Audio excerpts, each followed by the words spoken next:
that canals can be a little bit, I don't know, neglected in the paddling world.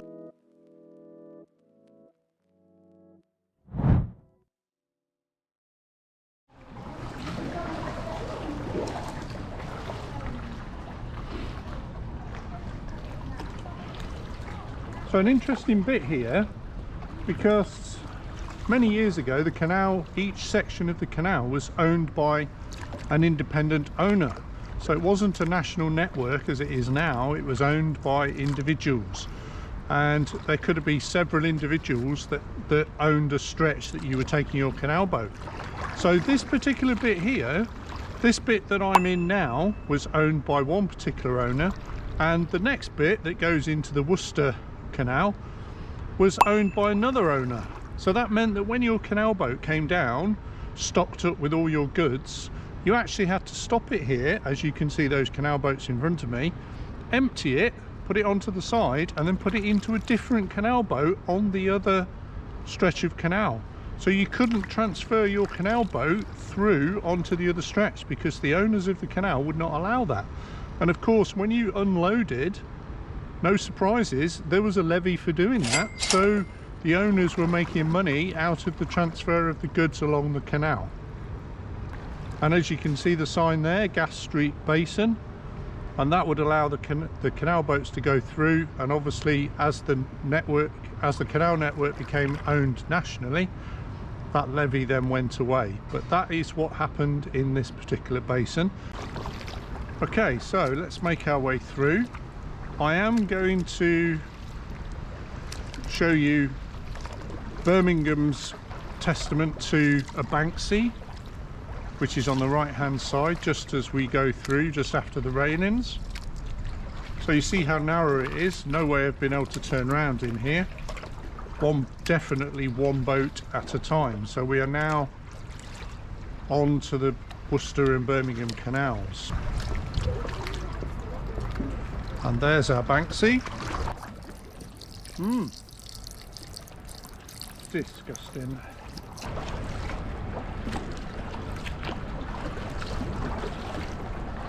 Okay, so we are on the stretch down to the mailbox now. The mailbox used to be the post office building, and it was a mail sorting office. So, as I said, the mailbox was owned by Royal Mail, and it was a large sorting office in the centre of Birmingham. And it's interesting because the building, and the tunnel still exists, the building had a tunnel that ran through to Birmingham's New Street station. So that was to take post directly to the station, and then obviously from there it could be transported by train all around the country. So that tunnel still exists. I don't know whether it's used for anything, but it certainly still exists. And you can see some of the buildings behind. We've got the BBC, have got an office here, we've got Miller and Carter restaurants, and we've got lots of eateries all around the side of the canal.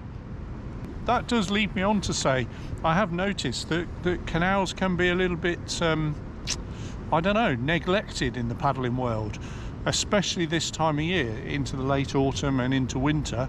People start to think, yeah, actually I'd rather stay at home, or I'll travel hundreds of miles to find some bit of water somewhere in Wales or the Lake District or whatever, which I'm not saying no to that. That is absolutely amazing and fantastic.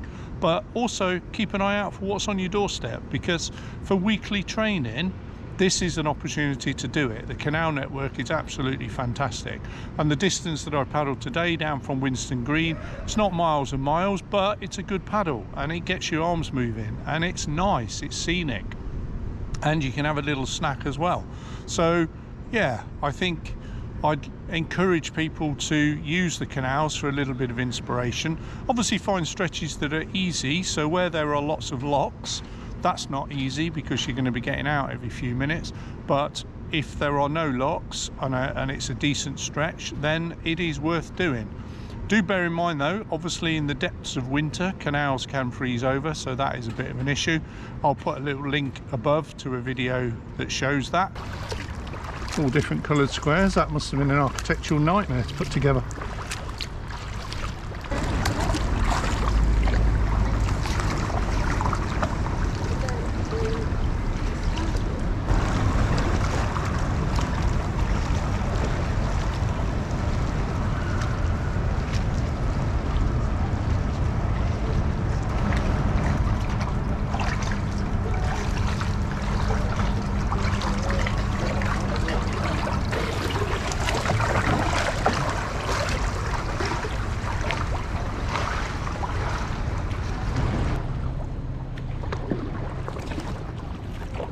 So there's Ed's Diner.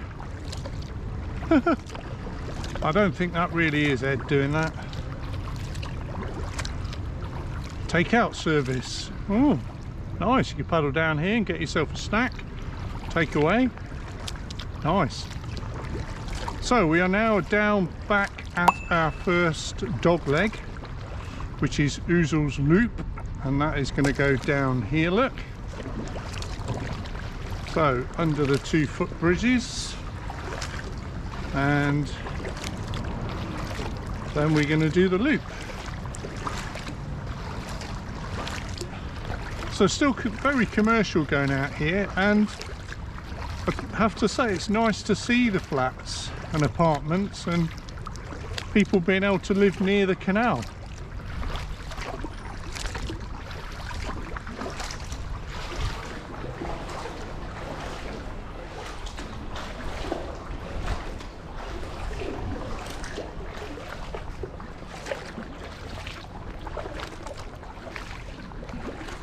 So as you can see on the sign, that's Sherborne Wharf. It is quite windy here, and lots of live-on boards moored around here. And these were factories, these buildings. Obviously they've been converted now, but this building in particular in front, that was a factory years back, and the basins around here would have allowed the barges to bring in raw materials and take out goods around the country. So very built up here.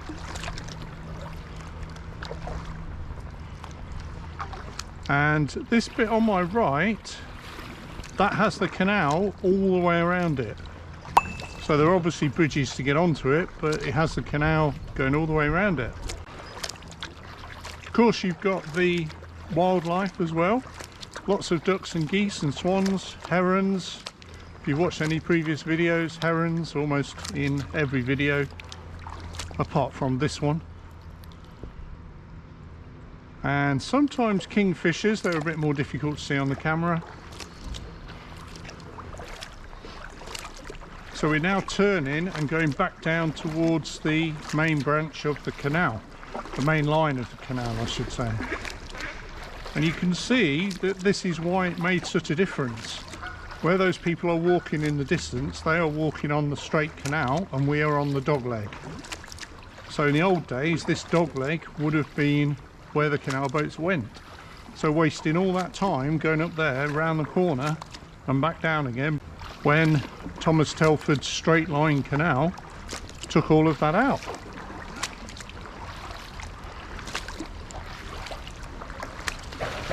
Are they moorhens or coots? Geese. Come on, swan. Let me past.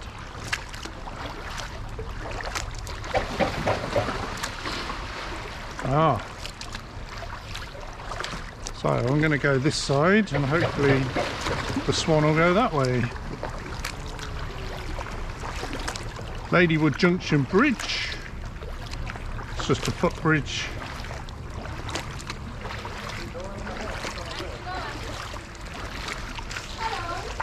Hello.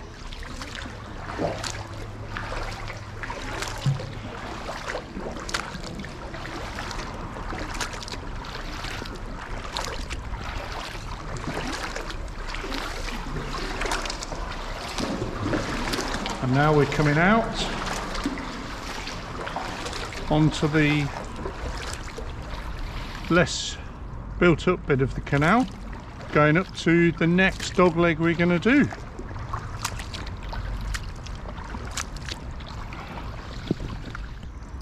We're going to go left here under this bridge, and again this bit here is completely enclosed by the canal. So that middle bit where all the construction is going on is completely enclosed by the canal. Obviously there are bridges to get across, as you'll see when we get around the far side.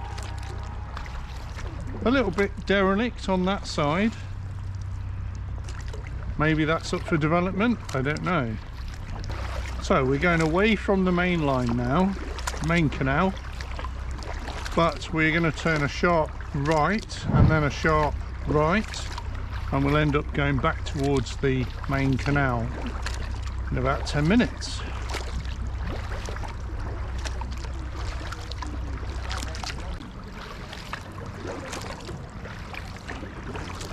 So gardens coming straight out onto the canal. Of course there is no risk of flooding with the canal because it is auto levelling. There are drains for the canal which will drain away the water before it floods into those apartments. So Port Loop it says on there, or Polo R Top, depending on how you pronounce it. Some boats there, nice. Maybe that's a scout group or a community group storing those there.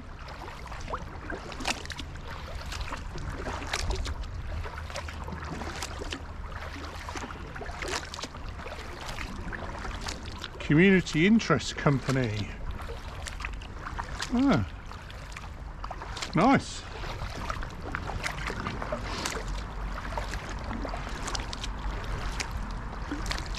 So here's a road bridge that goes onto our little mini island there.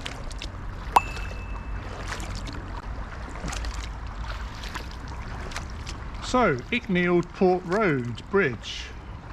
Hope I'm pronouncing that correct.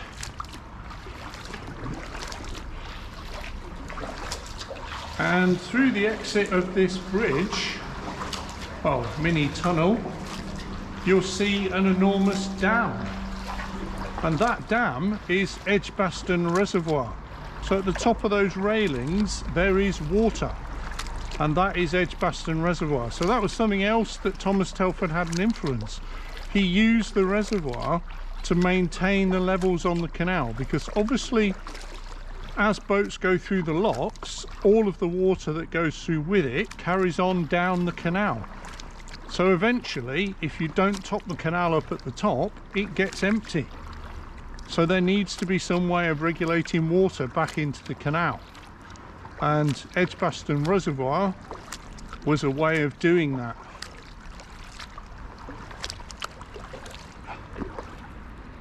Whoa, what's that?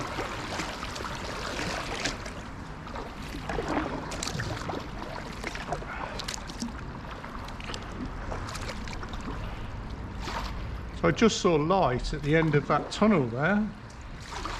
Oh, and it literally is just a tunnel. So I suspect that that is an overflow from the reservoir, maybe? That allows water to come down into here. Does that sound logical? Maybe. Oh dear. Yep, in need of modernisation. So there is a slipway here, because I've got out on that previously when I've done trips, and it is incredibly slippy. So I am not going to make that mistake again. And here we go, back over this road bridge. So that middle bit, as I said, is an island. Water all the way around it. And through this bridge. Tunnel, tunnel, tunnel, tunnel, tunnel. Yep, I think we got that now.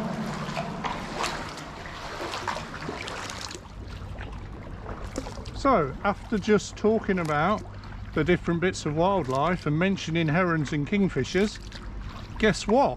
When the camera was switched off, I saw a heron and a kingfisher. I know you're not going to believe me, but I did. So the heron has flown back where we've come, and the kingfisher flew along the edge of the water here. So I'm leaving the camera on a tiny bit and just seeing if it will move. Maybe it's on the left somewhere in the on a branch.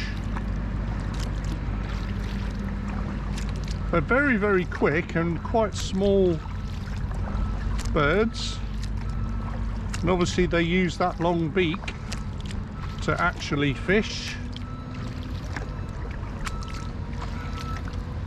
So we're not going to be lucky and see it again, are we?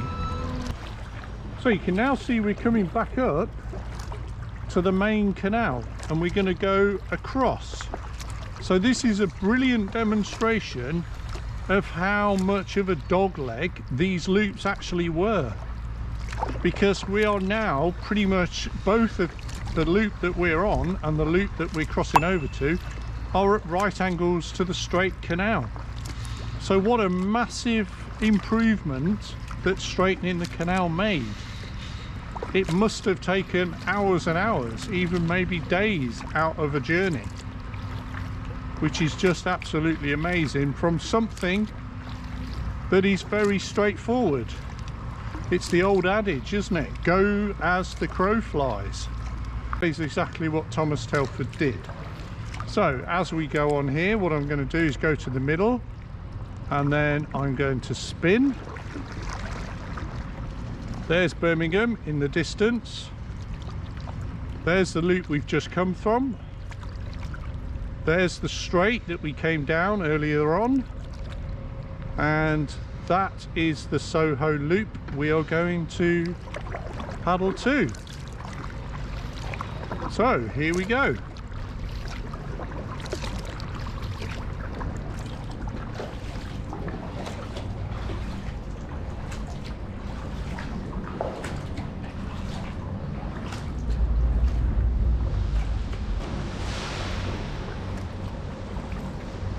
So when I first started paddling up here, and I did some tours for the roundhouse,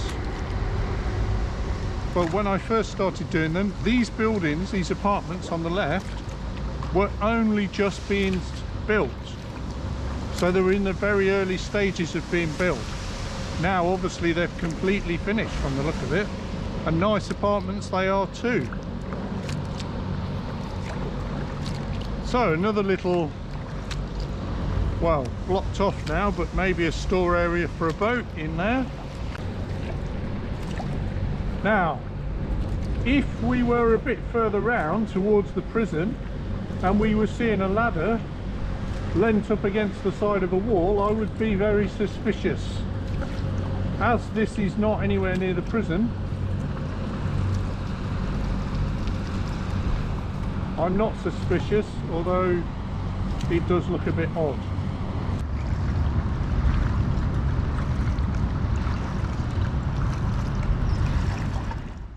I do take water safety quite seriously, and you can see how I'm dressed today. So the sun is out, you can see that on my face. But what about how we dress for this kind of weather? So I've passed a couple of groups along the water. One in particular was a paddleboard group, and they had very summery clothes on, let's put it that way, and not a buoyancy aid either. They may have had an inflatable belt, which I've seen a few people wear. I'm not entirely convinced about those myself, but they obviously have been passed by various safety regulations. But my advice is to dress for the water, not the weather, because that water, the canal, which is behind me at the moment, is still very, very cold. I'm in a dry suit. Yeah, I don't have 10 layers underneath, I only have 2 layers underneath, but that is adequate for this type of weather in my opinion. So if I do go in the water, I'm going to stay warm enough to be able to get myself out and not cause myself any issues. And the same with things like pogies. I am wearing pogies today, perhaps a bit of an overkill because the sun has now come out, but I do like that just to keep my hands warm, because if your hands get cold, suddenly you can't operate zips or knives if you need to do that, or any other safety equipment. So that is important to make sure you keep warm. But the advice again is dress for the water, not for the weather, and you'll get the hang of that, especially as we now go into the winter season. So I'll be making more videos over the winter, and you'll see my level of dress increase in order to cope with those temperatures, and hopefully that'll give you some information and advice for your own needs. So off we go with the paddle.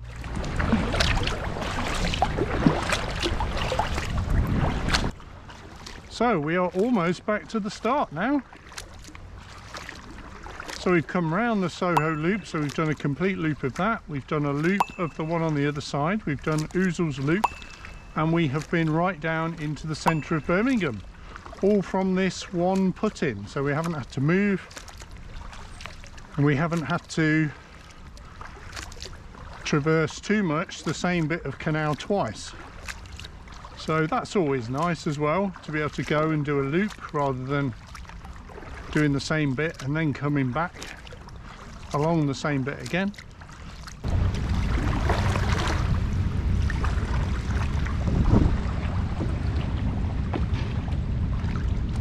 Bit shallow there.